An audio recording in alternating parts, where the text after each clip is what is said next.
Hello, folks. Welcome to another edition of Post Media's Inside the Marble Palace in Saskatchewan. I'm Murray Mandrick. I'm the political columnist for the Regina Leader Post and Star Phoenix. Joining me this week, as always, is Arthur White-Crummy, our legislative reporter, and special guest, hopefully a more frequent guest, Alec Salloum, our City Hall reporter at the Regina Leader Post. Thanks for joining us, Al. Oh, thanks for having me. We're going to start out with the provincial matters because things have changed, or they really kind of haven't changed. We are now seeing the extension of the current restrictions for basically another 3 weeks until February 19th.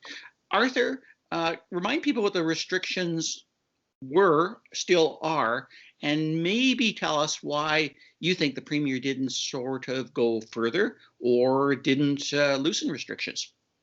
Yeah, so these should be pretty familiar to people by now. We have pretty much wholesale restrictions on private gatherings unless you're a single person or for very specific purposes like childcare and elder care.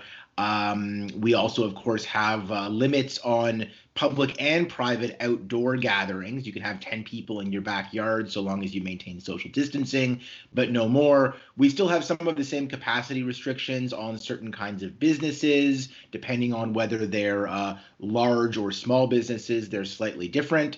But we didn't see any movement at all in yesterday's press conference, on Tuesday's press conference, where we just saw steady as she goes yet again, and very similar messaging from Dr. Shahab and from the Premier. We're seeing continued gradual trends in the right direction in terms of case numbers, hospitalizations, test positivity rates, but extremely slowly. Which they just use to reiterate the central message that this will work if people comply, and they plan to continue to get tougher on scofflaws.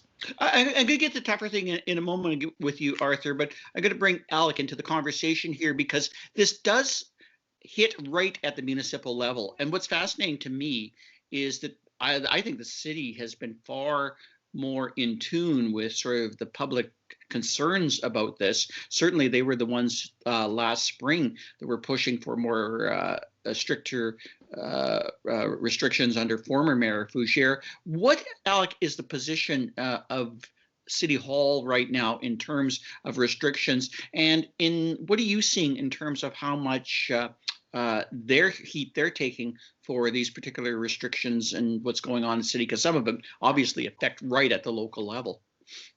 Yeah, so that's an interesting thing. And you mentioned the previous city council and mayor.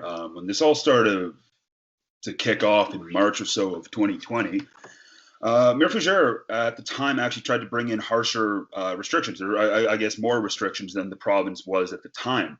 That went to a special council meeting on a Friday, and by the Monday, the province had overturned it.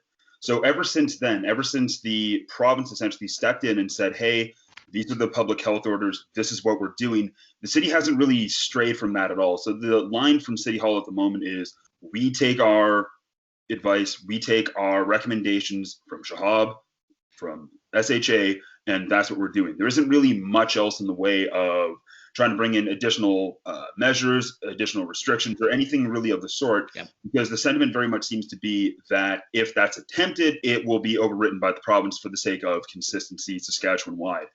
But we also saw a kicked around idea of bringing in a mask mandate, and I do believe it was August or September of 2020.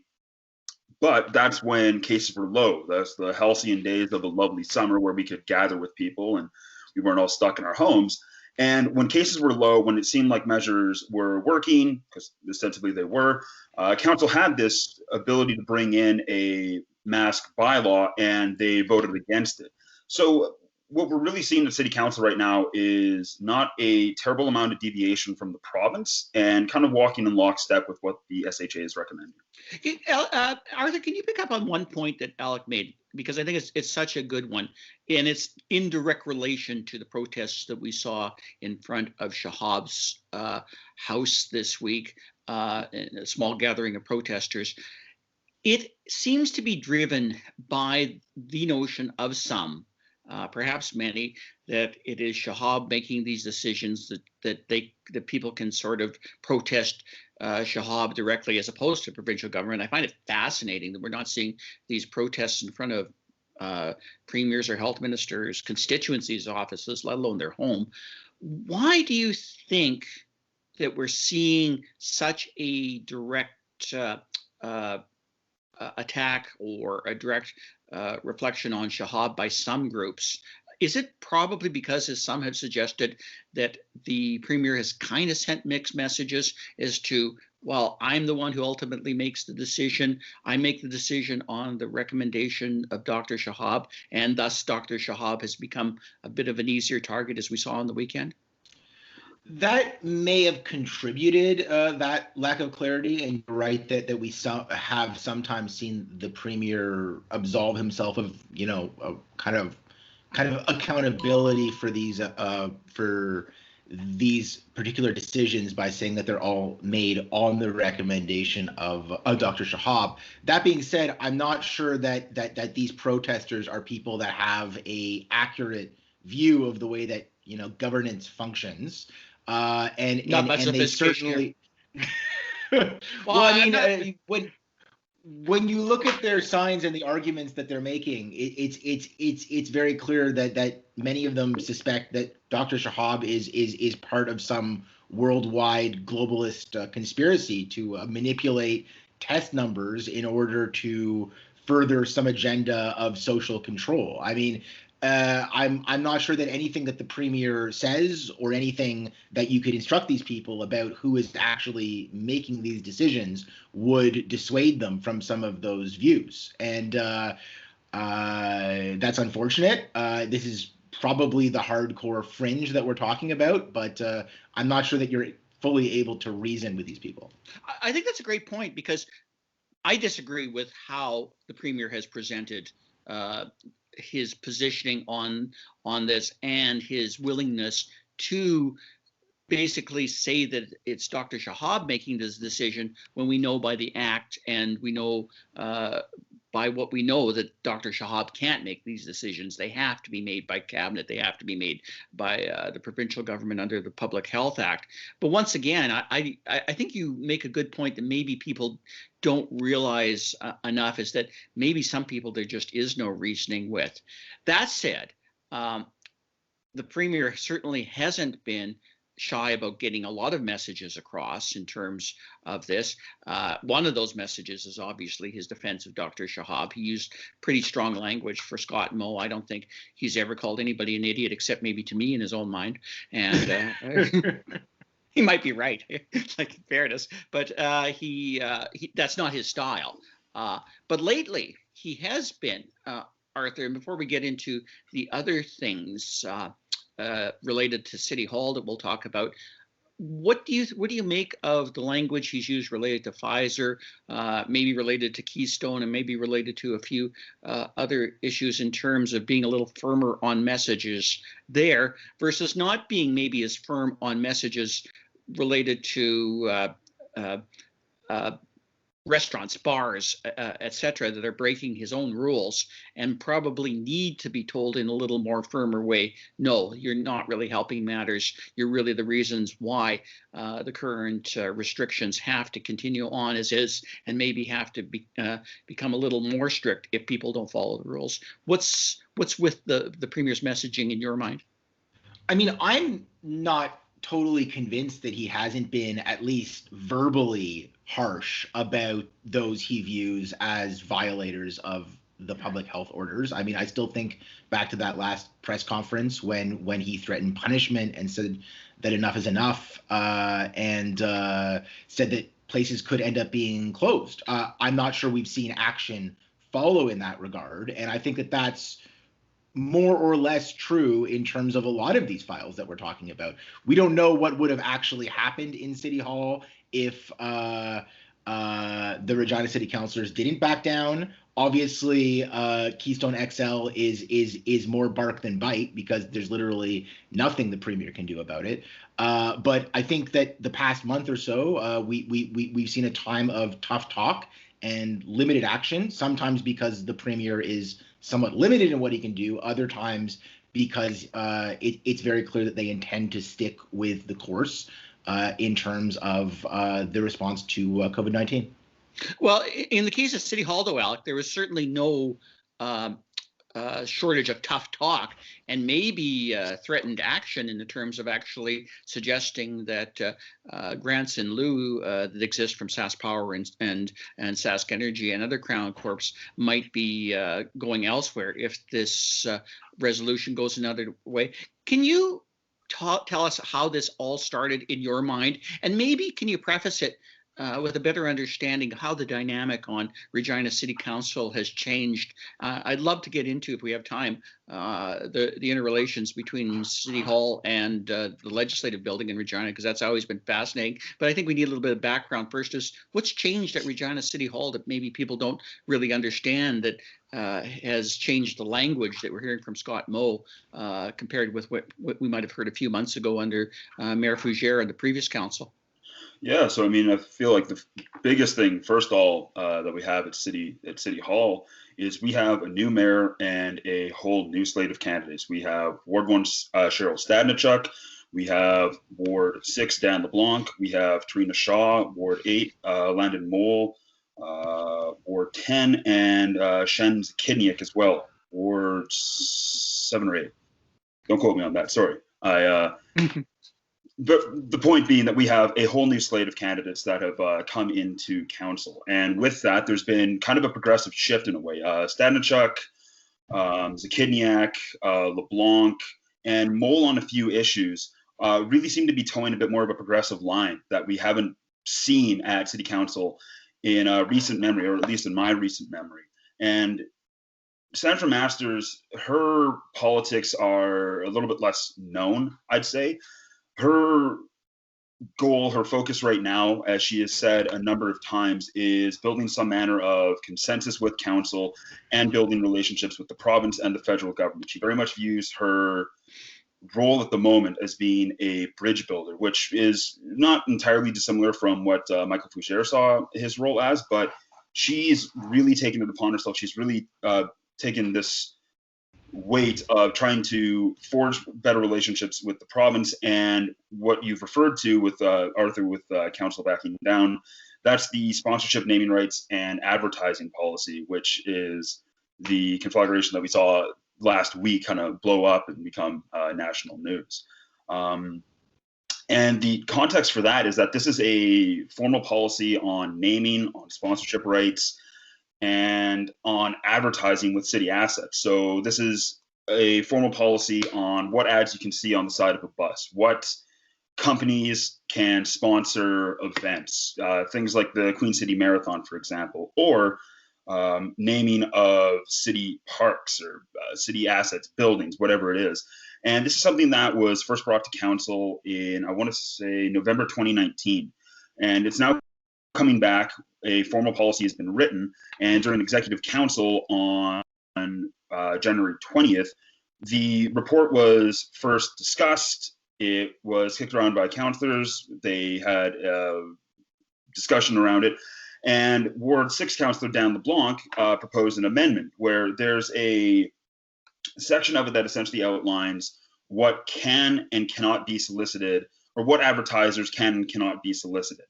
And that includes weapons manufacturers, cannabis sellers, alcohol sellers, people who primarily drive their profits from the sale of, is the language. And what Dan LeBlanc added to that list of restricted advertisers is companies whose primary income is derived from the sale and production of fossil fuels.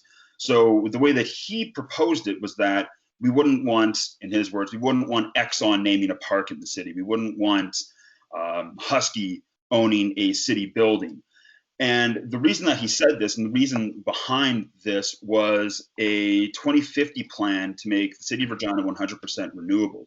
So he saw this as a way to get our advertising policy in line with our kind of looming environmental policy. Obviously, this is still ways away. There isn't even a framework for how we get to 100% renewable. That's going to be presented to council in December of this year. But that's the genesis of what we saw this week. How much of it do you think was a relatively young politician, an experienced politician, just getting ahead of himself and wanting to sort of exercise his social progressive chops, making a statement, and how much of it was just not understanding process and understanding outcomes in a province like this, where obviously oil and gas revenue are still very important to the provincial government, very important actually to the cities and all of us, because they kind of reduce our tax load. What was sort of the journey of LeBlanc and other councillors in terms of changing? Because I'm actually quite impressed how they've turned around things. And I was a little critical of city council and some of the things they said. I say that somewhat facetiously because it's more than a little critical, but I thought it was quite an interesting journey for them. Can you sort of describe how that all happened, Alec, in terms of going from a pretty strong statement about comparing oil companies to like sex, drugs, and rock and roll, and to where he seems to be at today with the motions coming in? Yeah, the sex, drugs, and rock and roll. That was a pretty interesting quote from LeBlanc. But yeah, again, so what happened there is it was 7-4 for the amendment, right? The report passed on to council. Easy, that's going to be discussed. The really interesting thing here, though, is that, as you mentioned, Dan LeBlanc is in his first term as a councillor, in his first 3 months in the position, and I'm a bit hesitant to prescribe it to inexperience or naivety or anything like that, because LeBlanc's a very competent councillor. I mean, you get some people in their first term who are very much still learning the ropes, but LeBlanc frequently participates, amends. As a lawyer, has quite a few, I'd say, strong insights into what's being discussed. But what's happened is those 7 of 11 councillors that voted in favor of it have all but one walked it back. And the reason for it is that they had overwhelming feedback from citizens, from the public. And that's the interesting thing about executive committee is that it's sort of still hashing it out, right? Executive just passes on reports, policies, etc., to city council, and that's been a criticism that's been levied about all the just the anger and vitriol that's been directed to council, is that exec doesn't really decide anything, right? Exec discusses things, exec can amend things, and then kick it off to city council. So what a lot of people have said, including Dr. Barnhart with municipalities of Saskatchewan, is that this threat that came from Premier Scott Moe of saying essentially, if you don't walk this back, if you don't reverse this, we're going to pull $33.3 million in municipal surcharges. Message received. It doesn't seem like anybody's sticking to their guns on this anymore, and it's because they've been influenced, and it's because they've heard, I'd say, justifiable outrage at it. The one councillor that hasn't outright said that he will not vote in favor of the amendment is Councillor Bob Hawkins, and his rationale was that he wants to wait and hear from the delegates at council today to hear what they have to say. There's 22 people that are coming before council to express their opinions on the matter, to speak to council, to say, hey, vote this way, hey, vote this way, here's why. And Hawkins is holding off on, deciding what he wants to do until he hears from them, because again, as he said previously, this is a pretty bad precedent to set where you can be bullied and pushed around by the province. And as Senator Masters has said, as Councillor Andrew Stevens has said, it very much shows that the city is a creature of the province. And when it actually comes to the autonomy that it has and the city's ability to throw its own weight around, it is very much limited by the province and what the province deems fit and acceptable. Well, that goes back to the question, Arthur. Did the Premier inappropriately throw his weight around? Or is a representative of all people of Saskatchewan, was this a legitimate point to make? I think there's several people, and I was obviously one of them, that had real problems with the way he basically put this forward, because I don't think you threatened anybody's funding at a municipal level. There's lots of taxpayers out there that probably agreed with the Premier, but in terms of the sentiment related to the motion, but certainly would not have been terribly pleased about the Premier pulling away money when their tax bills went up. So did the Premier act appropriately in his job, or did he overstep? What's been the feedback that you've seen?